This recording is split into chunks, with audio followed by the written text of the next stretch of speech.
I mean, that's when that white friend comes in handy. Uh-oh, Ernie, you want to get this one? Come on now, come on now. Do something. So black people are very afraid of the police. That is a big part of our culture. No matter how rich you are, how old you are. We're just afraid of them. We got every reason to be afraid of them. You know what I mean? Like, you're a white lady. You ever been pulled over before? You know, and then what they say, let me see your driver's license and your registration, right? See, I'm just guessing. That's not what they say to us. Well, you wouldn't believe what they say to us. Spread your cheeks and lift your sack. Like, what the fuck? Excuse me? You heard me. Spread open your cheeks and lift your sack. I got a driver's license, too. There's easier ways to prove who I am and shit. What does that prove? I can't go to the bank like that. Cash my check. What do you mean you don't have any ID? Wait a minute.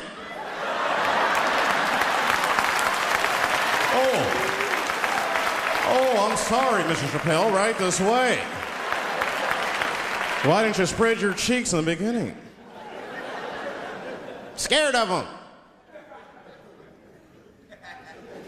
I'm serious, man. You ever be at a red light, the police might pull up next to you. It won't be no big deal for you, but you know what? I'll fucking fall apart. Oh, nigga. Oh, don't look over there, nigga.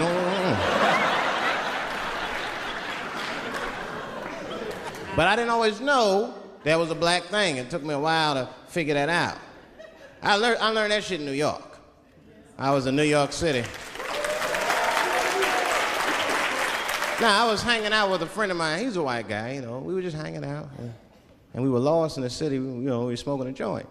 Now, I don't know if it's a coincidence that we were lost in the high and shit, but... my white buddy, he was smoking a joint. Dave, it's the goddamn cops.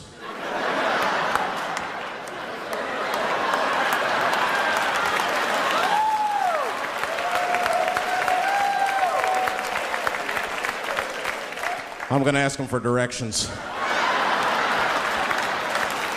I said, Chip, no! Chip, don't do it! It was too late. He was walking over there, this man was high as shit. Excuse me, sir. Touching him and shit. Excuse me. Need some information. Start confessing things he shouldn't confess. I'm a little high. All I want to know, which way is 3rd Street? The cop was like, hey, take it easy. You're on 3rd Street. You better be careful. Go ahead, move it. Move it.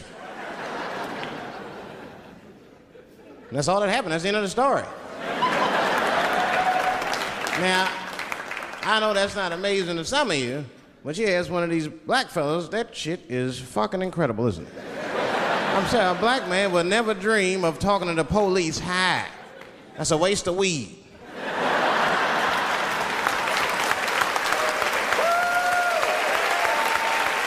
Serious. I mean, I'd be scared to talk to the police when I'm sleepy. They fuck around and get the wrong idea and shit. Oh my God. That nigga was on PCP, Johnson. I had to use necessary force. You saw him. No paperwork. Just sprinkle some crack on him. Let's get out of here. That's how it is. But at the time, I didn't think there was anything racial about it. I was just like, man, Chip, you got fucking lucky. You better be careful. But then another time, me and Chip are driving. Now, I'm not driving. Chip is driving, and he's driving a little crazy. He'd been drinking. Now, I don't like to let my friends drive drunk, but, you know, I was smoking a joint. I couldn't really say shit to the guy.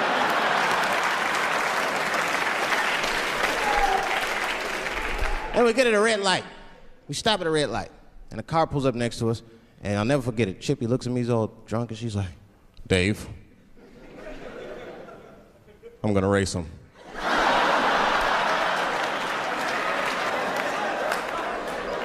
I knew it was a bad idea, but I was high. I tried to explain to him it was a bad idea, but all that came out was, well, nigga, sometimes you got race, I don't know.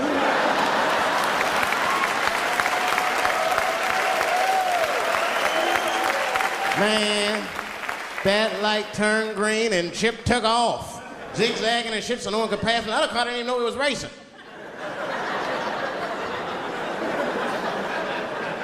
Then the police seen us and pulled us over. Now you understand, I'm scared as shit. I mean, come on, the car smells like weed. I've been speeding, this man is fucking drunk. I was scared. Chip was not scared at all. It was weird, he didn't even turn his radio down. Isn't that weird a little bit? I mean, if you get pulled over, wouldn't you turn your radio down?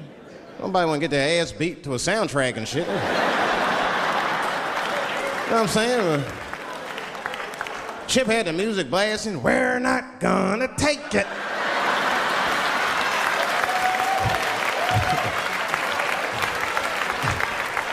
He looked at me and said, Dave, just relax. Close your butt cheeks. Just relax. Let me do the talking. You wanna know what he said? This is almost exactly what he said. I couldn't believe it. He says, oh. Sorry, officer, I didn't know I couldn't do that. I was fucking shocked. The cop said, well, now you know. Just get out of here. Just get the fuck out of here. Chip said, okay, I will, sir. Thank you. What? What's wrong with you, Dave? I didn't know I couldn't do that. He said, that was good, wasn't it? Because I did know I couldn't do that.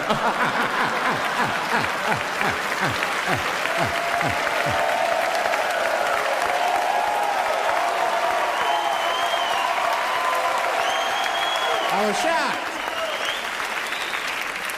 I wasn't shocked at the audacity of it. I was just shocked because I would have never thought to say that. I don't think any black dude would think to say that because they know we know the law.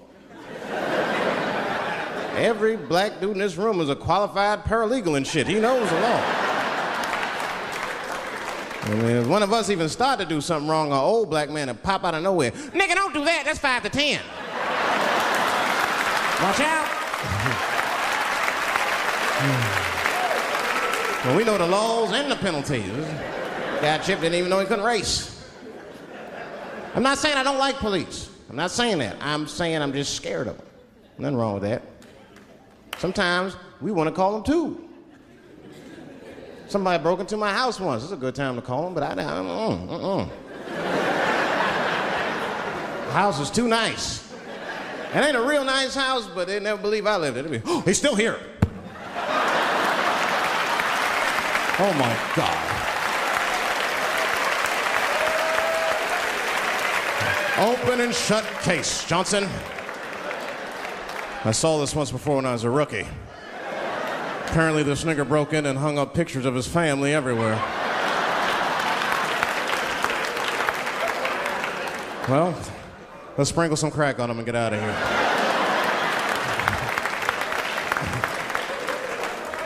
Oh, you know, that's that whole brutality thing. See, that's common knowledge now. There was a time when only minorities really knew about that. I'm not gonna say white people didn't believe us, but you were a little skeptical. You were a little skeptical. I mean, I don't blame you. And then Newsweek printed it, he knew it was the truth. And then the Newsweek, white people were like, oh my God. Honey, did you see this? Apparently the police have been beating up Negroes like hotcakes. It's in the May issue. I mean, really, how could you know, though? How could anyone else know? You know. I mean, maybe you should have seen something a little suspicious. Don't you think it was like a little suspicious? Just a little suspicious? Every dead black person the police find has crack sprinkled on them. I mean, come on, man. Come on, man. Who gets shot and sprinkles crack on themselves? Nobody would do that. Bam! Oh!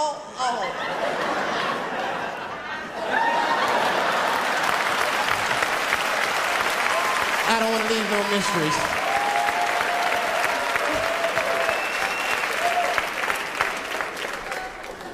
But I'm a paranoid guy, you know, that's how I am. I'd be scared to call 911 for anything, even if it's like a fire or anything, because they tape those phone calls. I see the shows, they tape them, and then they play them on television. That's fucked up. Now, I'll say anything if I'm scared. That shit is private, you know what I mean? What if I get killed?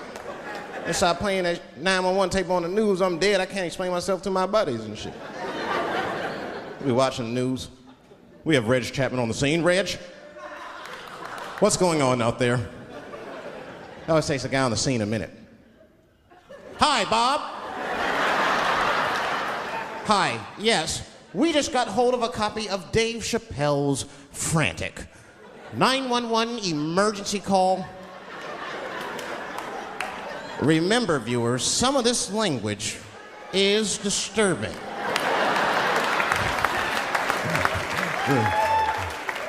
Hello, emergency. Help! Help, motherfucker, they're coming to get me! Just calm down, sir, where are you? Oh, I shit on myself. I can't stop crying. They play that shit 30, 40 times a day. All my buddies will be at my funeral looking at me. You know, Dave shit on himself right before I saw it on the news. Died crying like a bitch.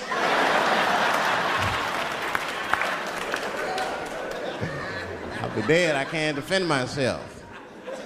That's not a nice thing to do. That's not a nice thing to do. I mean, it's a 911 tape. How they expect you to sound? Of course you're gonna be scared. It's an emergency. There's nobody calls 911 cool and relaxed. That shit would sound ridiculous. Hello, emergency. Hi. Hey, 911, how are you? Yeah.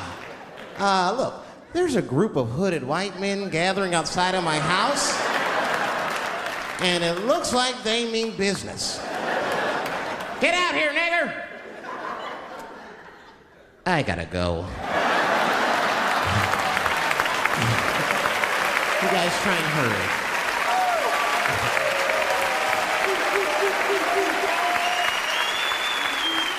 It's too much pressure. That's my problem. I can't handle pressure. Sometimes pressure make me talk different. I'm serious. You ever have like that social pressure? You ever talk to somebody who's fake and they make you fake? Like, that kind of deal, like, hey, how you doing? You're like, fine, how are you? And you're like, I don't even talk like that. I get sick of that shit. I do, it just makes me sick. Sometimes I'll talk crazy just to make myself feel better. You ever do that? Just start talking like crazy. Like, you ever hear this voice? Man. That's how bad guys used to talk in the 40s. In the old days. See, I talk like that. Not all the time, but if somebody put the pressure on me, fuck it, I gotta cut loose. If the police pull me over, I'll talk crazy. Son, do you know why we pulled you over? Nah, because I'm black, see, that's right. Nah. I do it. It's not illegal to talk like that. How do they know I don't talk like that every day? Stop talking like that. Stop talking like white copper. Nah. That's how I talk, see?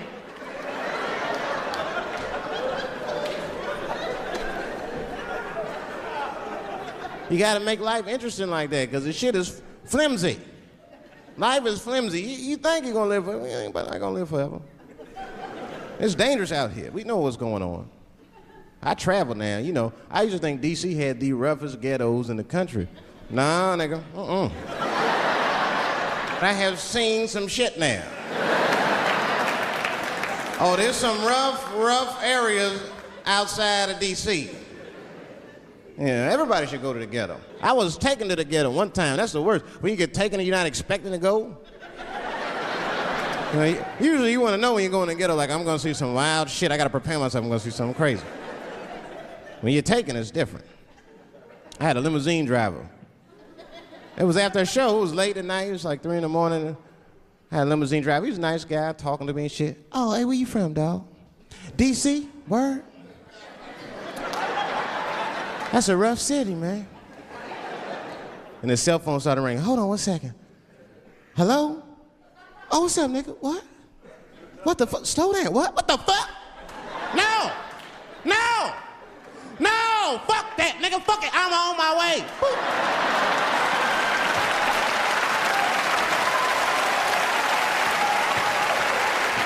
Hey. I gotta make a stop real quick. At 3 o'clock in the morning. I didn't know he was taking me to the ghetto at first. I started looking out the window. I was like, what the fuck? It's gun store, liquor store, gun store. Where the fuck are you taking me? This don't look good. He didn't say shit. He just pulled up in front of an old rickety building that looked like a project. Now, I'd never been there before. I'm not sure if it was a project, but it certainly had all the familiar symptoms of a project. A fucking crackhead ran this way.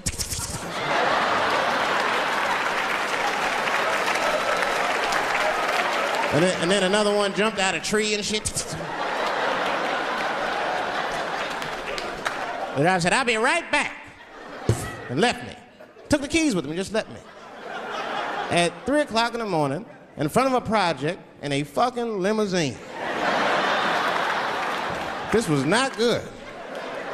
I was like, man, I gotta look around and see if I can see some landmarks and figure out where I'm at. Might have to escape on foot. Now, this is when I knew I was in a bad neighborhood. You only see this in the worst neighborhoods. Remember, it's 3 o'clock in the morning. It's 3 o'clock in the morning. I look out the window. There was a fucking baby standing on a corner. Look at this. And the baby didn't even look scared. He was just standing there.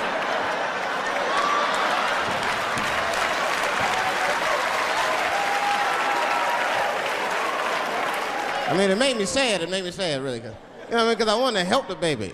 I was like, I don't trust you either. I'm sorry. Click. Click. The old baby on the corner trick, eh? I'm not gonna fall for that shit. Where's this limousine driver? You know, I start feeling bad. As time goes by, I start feeling worse. Like, man, what is wrong with me? What the hell's wrong? I'm scared of a baby. And this baby could be in trouble. He might need my help. I gotta do something. But I wasn't gonna get out the car. I'm serious, man. I just cracked the window a little bit. There's an old limousine. I can roll it down.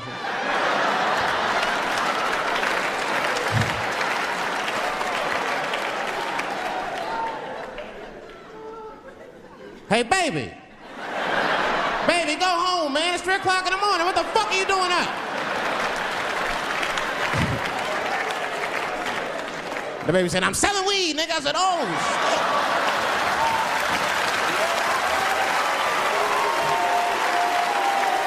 I wasn't expecting that. I'm serious. I had to buy 2 bags from him to calm my nerves. Let me get 220. Got back in the car and rolled me a joint, man. So, that shit was scary, man. Every once in a while, like a crackhead would come up to the car and look in the window. It was like Jurassic Park and shit. He'd be looking on the car. Hey, get out of here, cracky. That baby was still standing there, man. Then I started feeling bad again. Yeah, weed make you feel guilty sometimes. You know. Man, what is wrong with me, man? I have just bought weed from an infant. I can't condone this kind of behavior. What am I thinking? I can't let the fear ruin my morals. Gotta do something.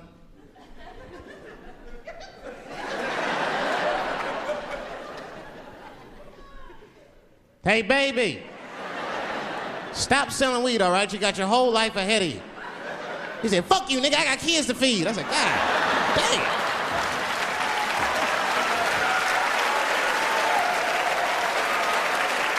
Sad.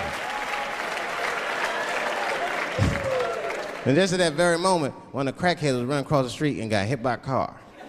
I know it was a hit and run. The police did it. That's all right. They sprinkled some crack on him and got back up.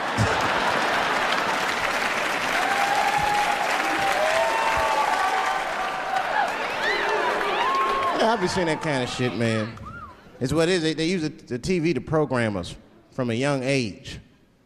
You ever watch like a cartoon that you used to watch when you were little as an adult? That shit is wild shit. It's some wild shit. I mean, like I was with my nephew. We sitting there, we watching Pepe Le Pew, and I say to my nephew, I said, now pay attention to this guy because he's funny. I used to watch him when I was little. And then we watched Pepe Le Pew, and I'm old now. I'm looking like, good God, what kind of fucking rapist is this guy? Like, take it easy, Pepe. My nephew was sitting there cracking up. Hee. See, sometimes you gotta take the pussy like Pepe. Like, no.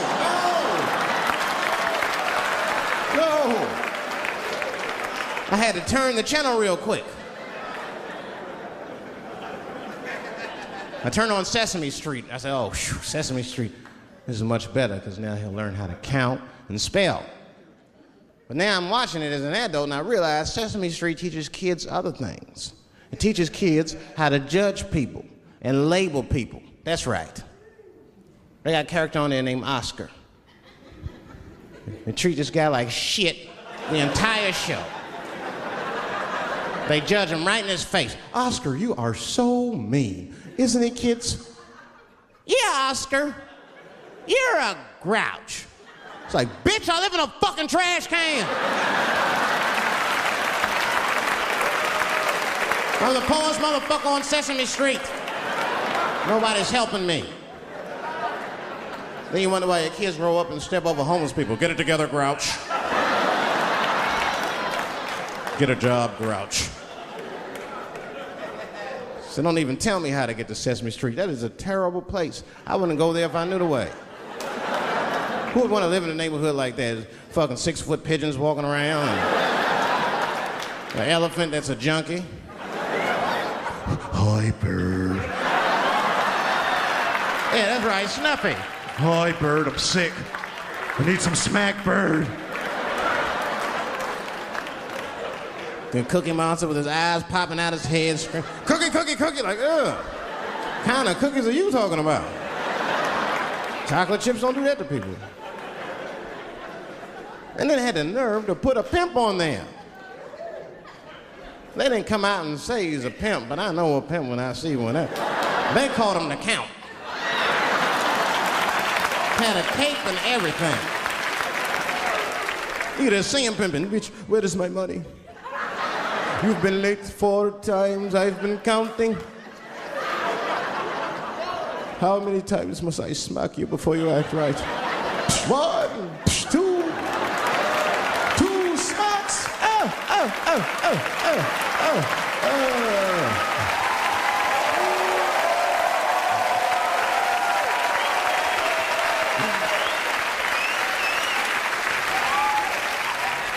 That's the thing, there's so much stuff to worry about. You know, the more you know, the more you don't know and shit. You know, like a lot of people be telling me, Dave, you know, you just gotta relax. The racism thing be bugging you too much. And I be thinking about it. Sometimes shit'll happen. You know, a lot of black people can relate to this. Have you ever had something happen that was so racist that you didn't even get mad? You were just like, God damn, that was racist. I mean, it was so blatant, you were just like, wow. Like, almost like it didn't even happen to you. It was like a fucking movie. That was like you was watching Mississippi Burning. Wow. That happened to me. I was in Mississippi. I was in Mississippi doing a show, and I go to the restaurant to order some food, and I say to the guy, I say, I would like to have, and before I even finish my sentence, he says, the chicken. I said, what the fuck? I could not believe it.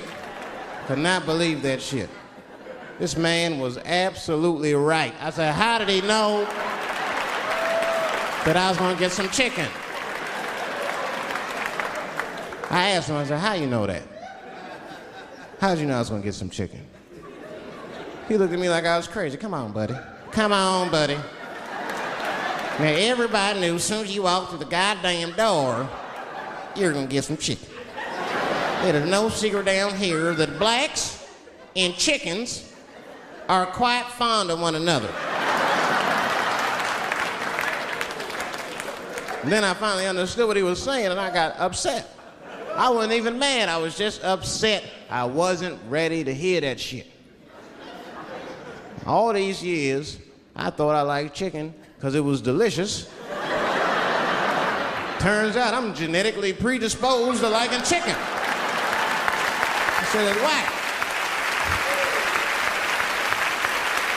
I got no say in the matter. I got ruined chicken for me. I'm scared to eat it in public. I want somebody to see me and say something. You know what I mean? Like, you be eating some chicken.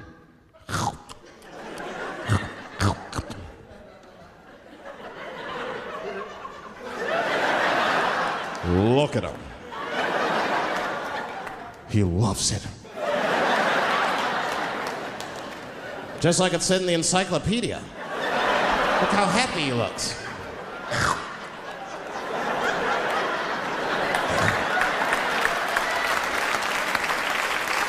Sometimes this world be too much to deal with. That show business be crazy. That's where the cultures really collide. Show business bring a lot of races together. Sometimes it works, sometimes it don't. This is one thing that happens that's funny. You know, sometimes I'll be on a business call, right? You know, like with a lawyer or something. You know, my lawyers be white, and like we'll be on a call, right? And they'll be like, "Oh, okay, Dave, we're gonna close the deal. Is that fine with you?" I'll be like, "Yeah, that's good for me." Great. You have a good weekend, Dave. I'll be like, "All right, you too, man. Peace." Oh, all right, bye-bye.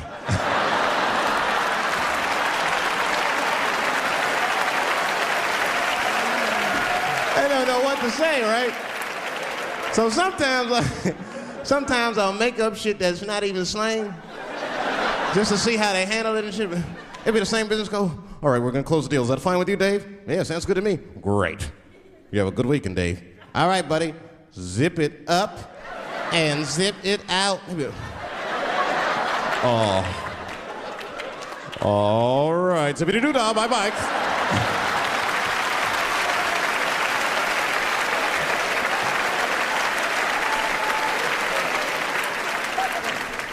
Sometimes, you know, racism works out in black people's favor. Now, it doesn't happen often. It happens very rarely, but when it happens, it is fucking sweet.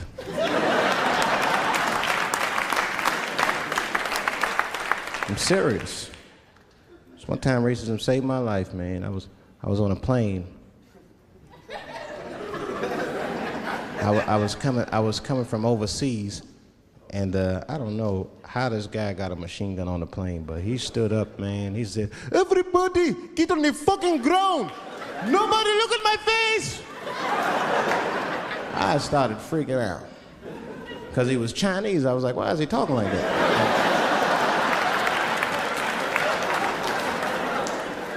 He was screaming and crying. I was the only brother on the plane. Well, I thought I was the only brother. I looked over, there was one other black dude. He was from Nigeria. I looked over at him, he was looking right in my face, man. He didn't say two words to me, he just looked at me, he was like...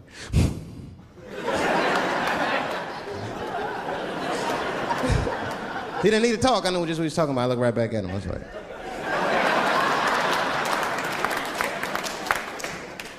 Some white dudes on the front of the plane seen us, they were like, "Oh my God. I think those black guys are gonna try to save us."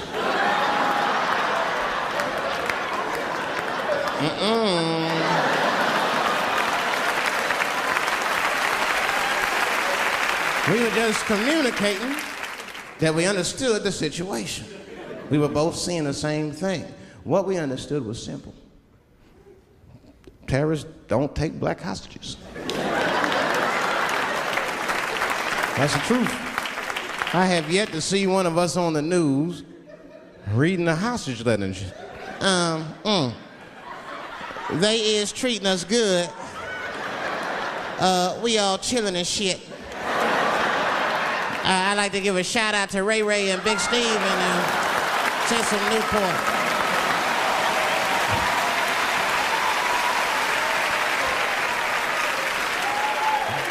You're not gonna see it. And terrorists are smart. They know what they're doing there, you know. They terrorists. They know it's black people's bad bargaining chips.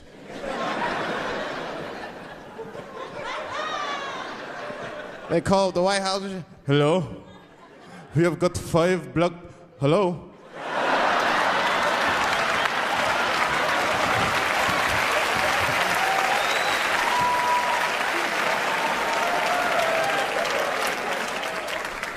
He'd be back in D.C. You know, I was thinking, man, this is an election year. I'm gonna ask you, you're a white guy, do you know who you're voting for yet? Don't know, do you? Now, you see that? You see what just happened here? Let me tell you something. That is a cultural thing. He knows who he's gonna vote for. He's just not gonna tell me. See? I've noticed that. That is a cultural thing. White people do not like to talk about their political affiliations. It's a secret. You ever ask a white guy who's voting for you? Hey, Bob, who are you gonna vote for? Dave, whoa. Take it easy now. Take it easy. So anyway, I was fucking my wife in her ass, right? And I mean, it was something else. Yeah, but who are you voting for? Dave, come on with the voting. I'm trying to tell you about fucking my wife, and you're asking me all these personal questions. They don't like to divulge that information because it matters to them. Black people talk about that shit. Black people will openly talk about politics. Black people will openly talk about beating up politicians and shit. If I see George Bush, I'll kick his motherfucking ass for cutting my Medicaid. Okay, say it. Black people just say it. But there's a reason for that. It matters more for that. It matters more. Black people see, even when I vote, right, which I don't, but even when I think about who I would vote for, right, I don't even look at their political policies. I just look at their character. You know what I'm saying now? You gotta read, no, I'm serious. You gotta read between the lines. Like, you look at Clinton, and black people like Clinton, because we've seen him on the campaign. I saw one thing on the campaign trail. He actually just picked a black baby up and kissed him. Come here, you little nigger baby. Mwah! Just kiss him. I said, I like that. He did not hesitate or nothing. You see George Bush Jr., he be there, ugh.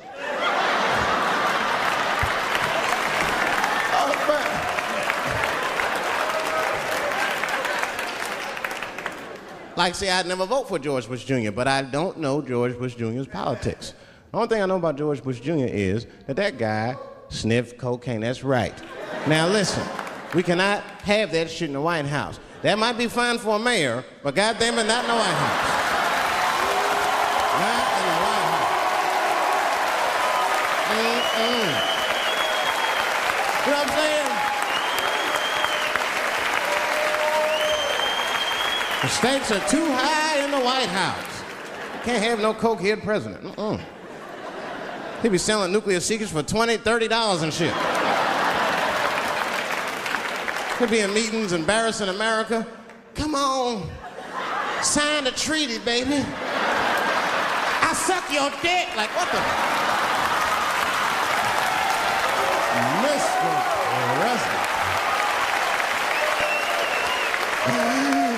Mr. President, that is not how we do business here, sir.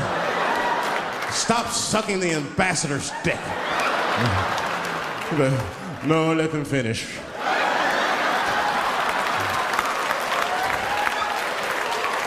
I will sign the treaty. There will be peace in Israel finally. I'd vote for Clinton again if I could. At least it's always better.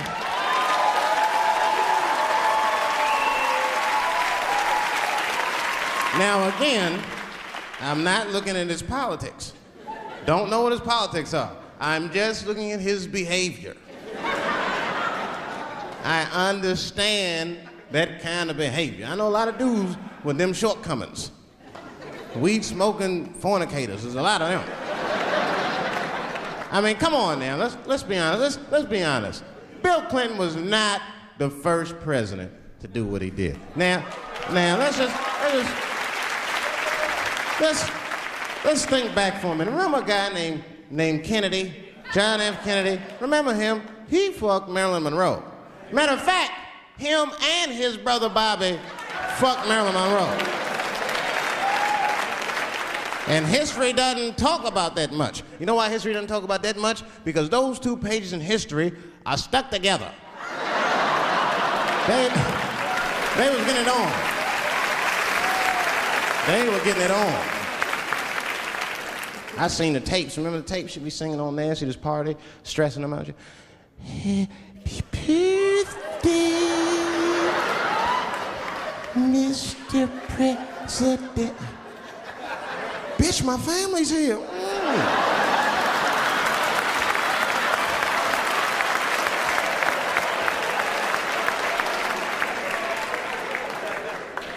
Clinton did the same thing, but he didn't do it like that. Because it's the year 2000, he's busier than Kennedy was. He was a busy man. Clinton did that kind of thing the way busy men do it. You know what busy men do? They fuck who's close to them. I can tell that's what Clinton was up to. Look like he just stuck his head out the office door and shit. Oh boy.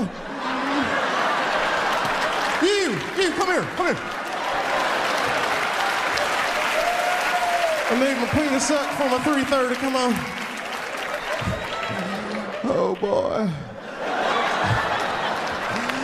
He's probably looking at Kennedy's picture and shit. Oh.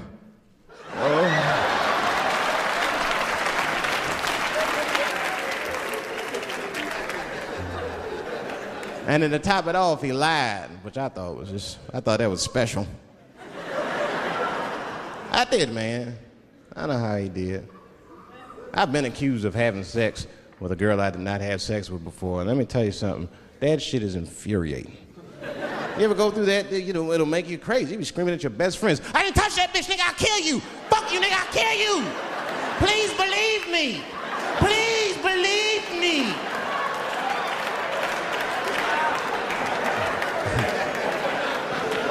And Clinton didn't do it like that, did he?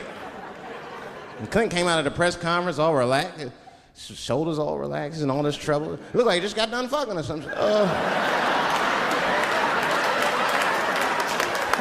Listen, let me tell you something, America. I don't think you heard me the first time. I did not have sexual relations with that woman, Miss Lewinsky.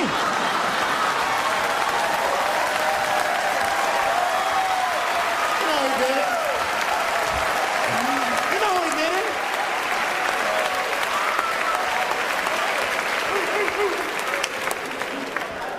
Everybody knew what that finger smelled like. Nobody cared. Nobody cared. We all watched. We was disgusted, but we kept watching the news. I know I did. I was taping it. See, I'd be at the crib like, baby, turn the lights off. The news is coming on. Every week on 60 Minutes was a different girl accusing Clinton. Remember Kathleen Willey came out? She was upset. The president called me into his office. He began massaging my breast slowly. I'm sorry.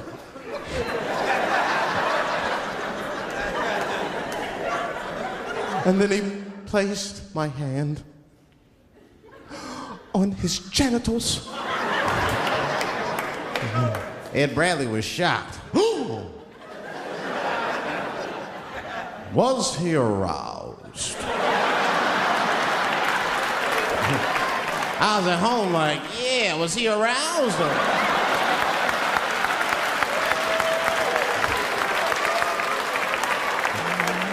And then Ed Bradley looked right in the camera. He said, don't bust that nut yet. We'll be right back.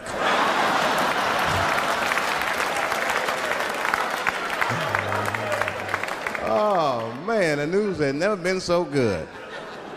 But there were no victims.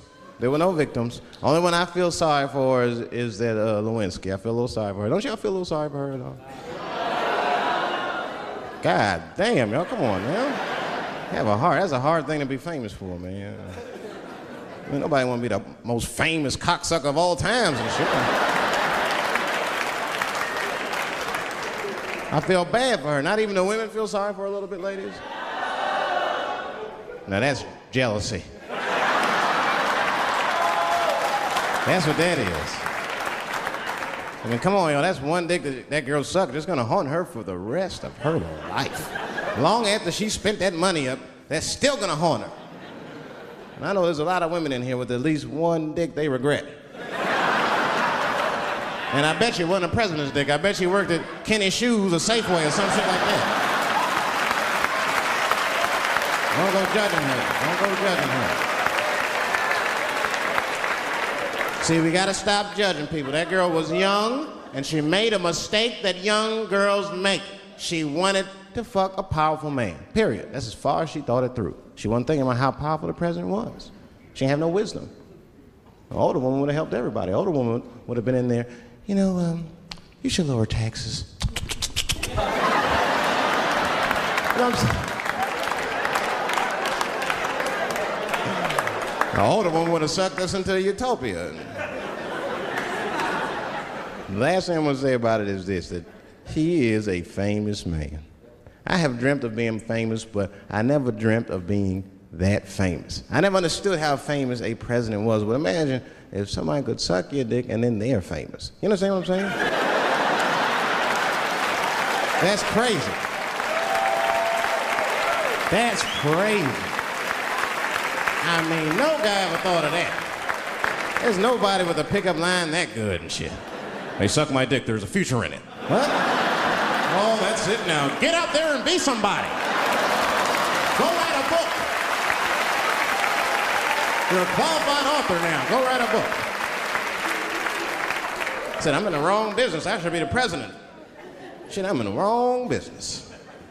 See, the only reason I want to be president is because I'm black. That would make it too hot for me. I mean, you know what I mean? I think it could be a black president one day, but you don't want to be the first one. I mean, second or third, that's fine, but that first nigga better watch out. I'm going to tell you that right now. It'll be too hot. I mean, I'd be the first black president. I don't think that nobody would really hurt me. I'm sure somebody would want to hurt me, but I don't think they'd touch me because my vice president will be Mexican for a little insurance. You know what I'm saying? Well, you can shoot me if you want, but you're just going to open the border up, so you might as well leave me and Vice President Santiago to our own devices. Ain't that right, Santiago? See.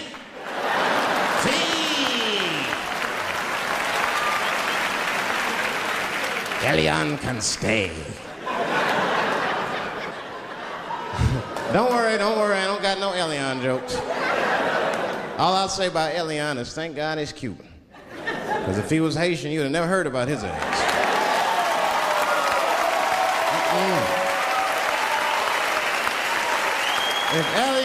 If Elian Gonzalez was Elian Mamumbo from Haiti, they'd have pushed that little rubber tube right back in the water. Sorry, fella, all full.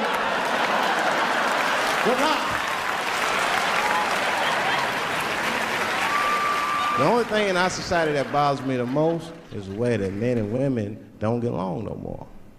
That's really what's bugging me about it. Men and women just don't get along. Like, I hear women say this all the time. I know a lot of you sisters be like, chivalry is dead. Don't you? Don't y'all feel that way? Like men aren't gentlemen anymore? That's right. Chivalry is dead, and women killed it.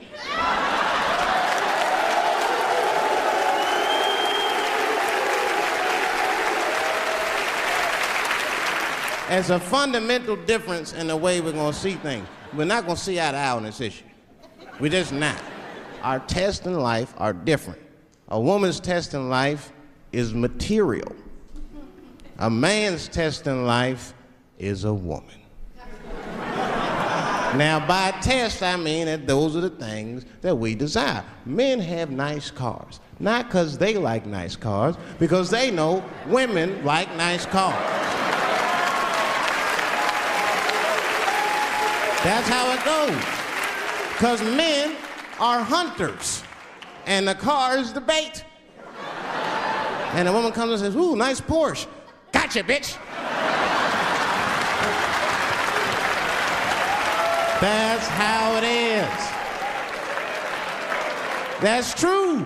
Come on now, you go to a woman's house, her house be comfortable as shit. Women love comfortable surroundings, so men get comfortable surroundings. But let me tell you something. If a man could fuck a woman in a cardboard box, he wouldn't buy a house. But that's still not where chivalry got killed. Chivalry got killed by the feminist movement on the magazines that got women going crazy, because women got too much advice about men from other women. And they don't know what the fuck they're talking about.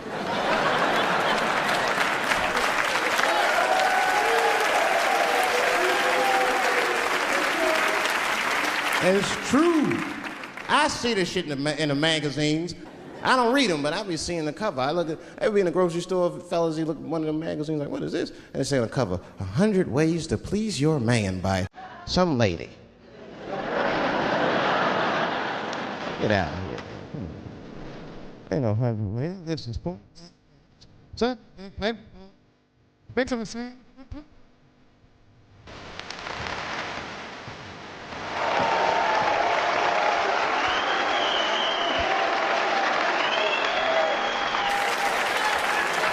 And then the magazines trick the women. The magazines start picking at your self-esteem. Every page you turn, you start feeling fatter and uglier, and you feel like your clothes aren't good enough. And the magazines have you forgetting how fucking beautiful you are. And that's what happens. Now look what happens. And then you forget how beautiful you are, and we all suffer. If pussy was a stock, it would be plummeting right now because you flooded the market with it. You're giving it away too easy. I'm just being truthful. I'm just talking. It would plummet. You'd be watching the news today, pussy plummeted again on the NASDAQ. Gold is up 10 points. You can see it. You ever have this happen? This is how confusing it is. This is the practical application of what I'm talking about. Like a guy be out, it's happening to a lot of guys. You be out at a club, bar, right? You're kicking with your boys, and a girl walks by, and man, she looks good. She looks good. Not good in that classical way. I mean, you know, I'm talking good like she got half her ass hanging out her skirt. Her titties are all mashed together, popping out the top of her turtleneck and shit.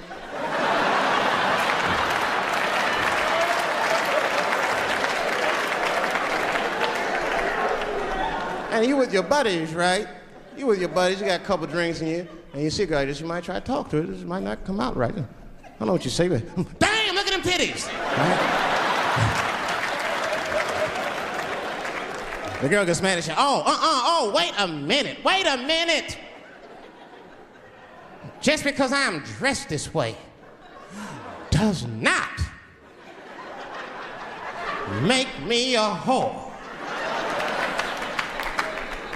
Which is true. Gentlemen, that is true. Just because they dress a certain way doesn't mean they are a certain way. Don't ever forget it. But ladies, you must understand that that is fucking confusing. Just is. Now that would be like me, Dave Chappelle the comedian, walking around the streets in a cop uniform. Somebody might run up on me. Oh, thank God. Officer, help us. Come on, they're over here. Help us. I'm like, oh, just because I'm dressed this way does not make me a police officer. You understand what I'm saying? It's like, all right, lady, fine. You are not a whore. But you are wearing a whore's uniform, I'll tell you that shit right now. Little misunderstandings can happen. And then men, we misunderstand women a lot. You know, we always undermine their feelings. You can't do that to them. You can't, because see, feelings are, you see how they clapping? Feelings are very important to women. They are all important. I'm just learning this shit. Everything's based on how they feel.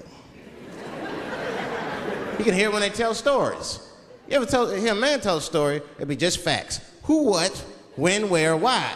It was me and Bob, we was at Safeway. Then that nigga Bob said this, then I punched that nigga, and then I broke out. That's the story.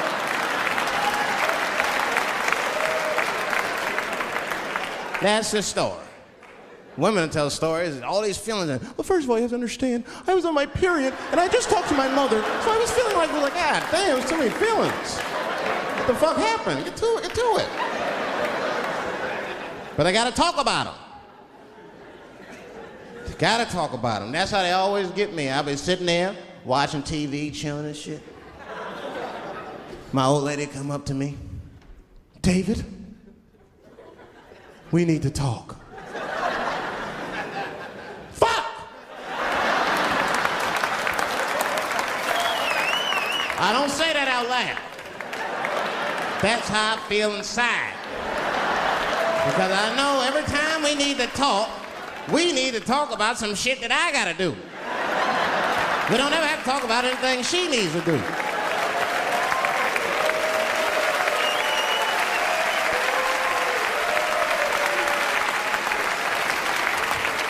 She leaves me defenseless.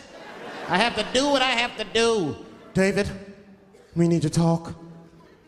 Nah. Don't do that to me, David. This is serious. Stop talking in that voice. No, see. I gotta do this, see. Nah, see.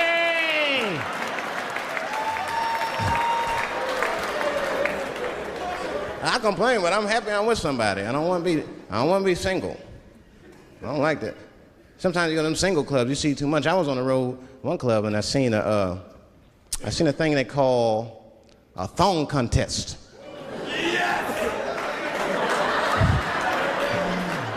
Yeah, I seen a thong contest. Scandalous. Yeah, it's some scandalous shit, all right. I couldn't get over that, man. Because the DJ, I was dancing with a girl, and the DJ said, everybody that wants to be in the thong contest, please report to the DJ booth. The girl was like, excuse me. They put on that song, let me see some thong, thong, thong, thong, thong, thong. Them girls was going off. Some of them pulled their pants down, some of them pulled their skirts up, all of them just shaking their butt. Some of them didn't even have underwear on, they was just fucking shaking their butt. I mean, really, I was fucking disgusted, but I couldn't turn away.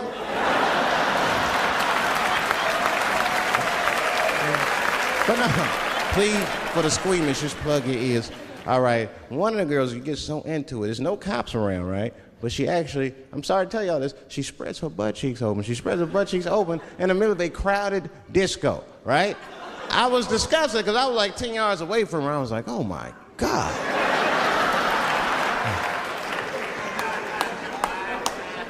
Is that her birth canal? Oh, it gets worse. Oh, good God Almighty, is that a baby? I know that's gross, it's gross, because it was a baby. Oh. It was the same baby from the project. She's like, I snuck in the club, nigga. I got that weed if you need me. Just pat on the ass, and I'll come out. Hey guys, thank you very much.